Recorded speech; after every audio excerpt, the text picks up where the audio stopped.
the silent night of Assyria, dreaming of ancient kings.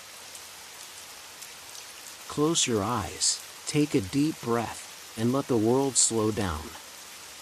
You've just entered a realm where stories drift like soft whispers in the night, guiding you into peaceful dreams. The moon hung like a silver lantern over Nineveh, casting a pale glow over the palace gardens.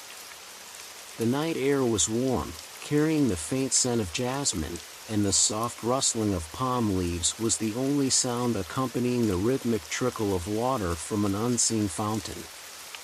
The world felt suspended in time, held in the quiet embrace of the cosmos. Alara moved through the gardens, her sandaled feet gliding over the cool stone path. Her fingers brushed against the leaves of an olive tree, their smooth surfaces dewed with the night's breath. The weight of the day lingered in her bones, hours spent inscribing tablets, capturing the words of scholars and kings. But now, beneath the open sky, she felt lighter, as if the vast expanse above her had stolen away her burdens. Her gaze lifted. The heavens stretched infinitely, adorned with countless stars that shimmered like ancient secrets. She had always believed the sky to be a storyteller, whispering its tales through constellations traced by the wise. Tonight, the stars seemed particularly alive, their glow a quiet invitation to listen. With slow steps, she wandered deeper into the garden, her lips forming hushed words, recalling the legends written in the sky. There, she murmured, eyes tracing a constellation. The stag of Enlil, guardian of the celestial gates. Her voice barely disturbed the stillness, blending with the whispering leaves. And beside it, the river of Gilgamesh, flowing across the heavens, just as it does in the tales. The night cradled her stories, folding them into the hush of the garden. Somewhere in the distance, an Al-Qud, its sound low and knowing. Alara smiled, feeling the presence of history woven into the fabric of the night. She thought of the kings who once stood beneath these same stars, seeking omens in their shimmering depths. She imagined the dreams they dreamed, the wisdom they sought in the silent watchfulness of the cosmos. The moonlight bathed her in silver as she reached the fountain at the heart of the garden. Water spilled over its carved edges, its soft rhythm matching the gentle cadence of her breath.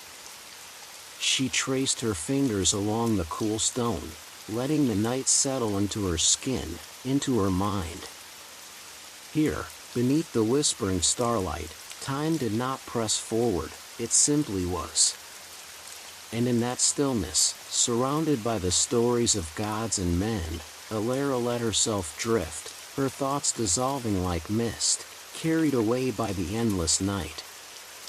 Sleep came gently, wrapped in the hush of ancient voices and the silent promise of the stars above.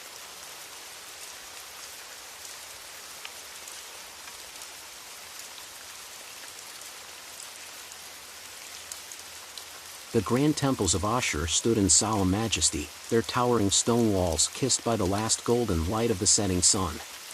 The scent of cedar lingered in the air, rich and ancient, carried on the evening breeze that whispered through the open courtyards. Inside the great hall, where the shadows stretched long and soft, a craftsman worked in quiet devotion. His hands, steady and worn, guided the curve of his chisel against the smooth grain of cedar wood. Each stroke was deliberate, a conversation between man and material.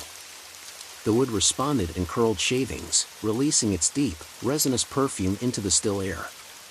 He paused, inhaling the scent, earthy, warm, and filled with memory.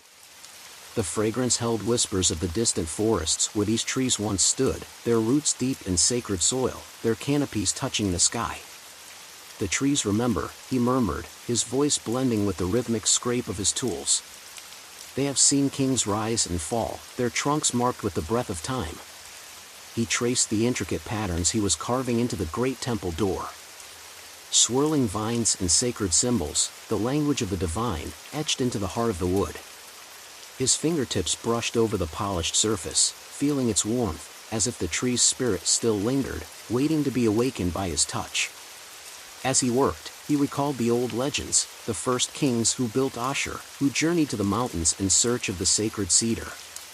They believed the wood held dreams, whispered to them by the gods. In its grain, the past and future intertwined, waiting for hands like his to uncover their hidden stories. Outside, the evening deepened. The scent of burning oil lamps mixed with the cedar's fragrance, wrapping the temple in a cocoon of warmth. The craftsman's hands moved in a steady rhythm, shaping not just wood, but devotion, patience, and time itself. He let his mind drift, following the quiet, hypnotic dance of chisel and grain, of touch and scent, of breath and memory. The temple held its breath, as if listening. His work would stand for generations, touched by many hands, seen by many eyes, yet tonight, in this quiet moment, it was simply a man and the cedar, speaking in a language older than words. A language of stillness, of creation, of dreams folded into the heart of the wood. Sleep came like the hush of a forest at dusk, slow, warm, and endless, carried on the scent of cedar and the whispers of the past.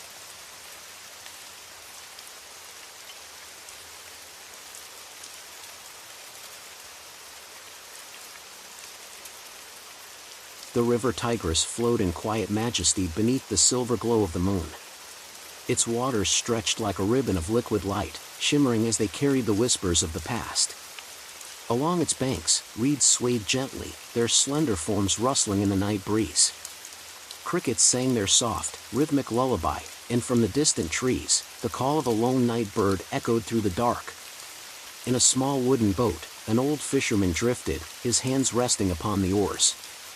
The gentle rocking of the current was a familiar comfort, a rhythm as steady as breath. He closed his eyes for a moment, inhaling the scent of the river, earthy, fresh, laced with the faintest trace of cedar from the distant forests. This river, he murmured, his voice blending with the night, has carried more than water. It has held the dreams of kings, the weight of their ambitions, the pulse of a great empire. His fingers traced the smooth grain of the boat's edge, a vessel much like those that once carried merchants and warriors alike.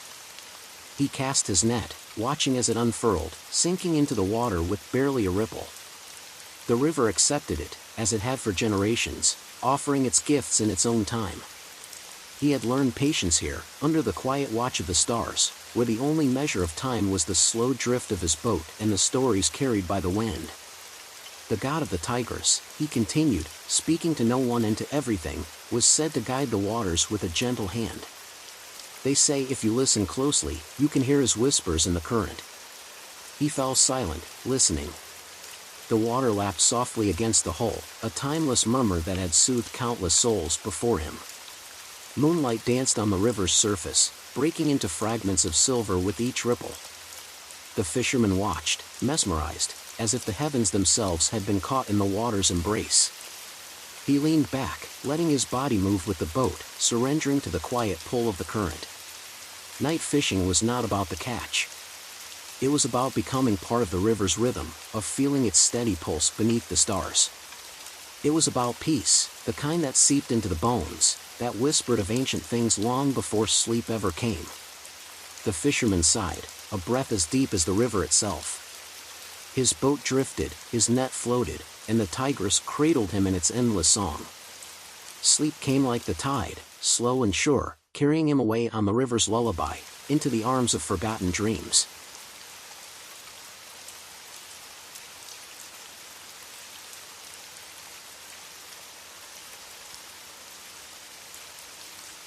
The ruins of Nimrud lay beneath a silver veil of moonlight, their sandstone walls softened by time and shadow.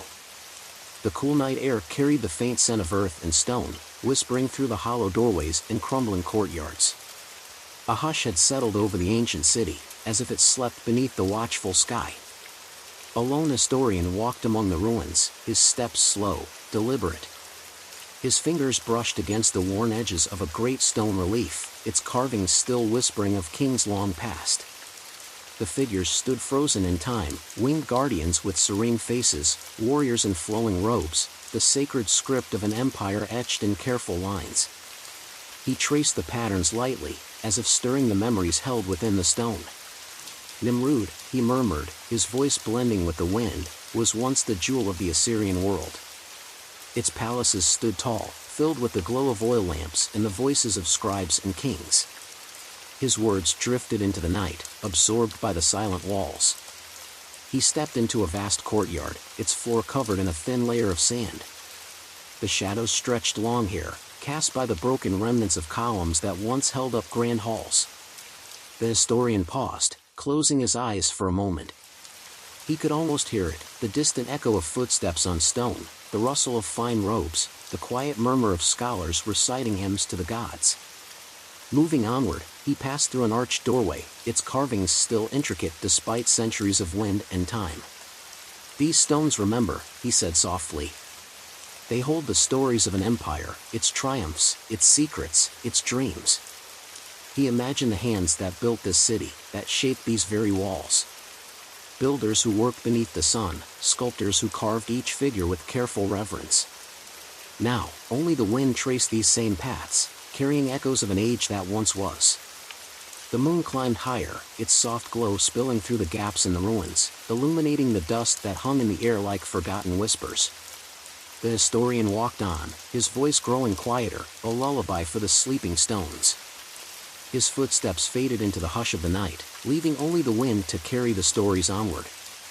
Sleep came like the drifting sand, settling gently over all things, weaving the past and present into the quiet embrace of time.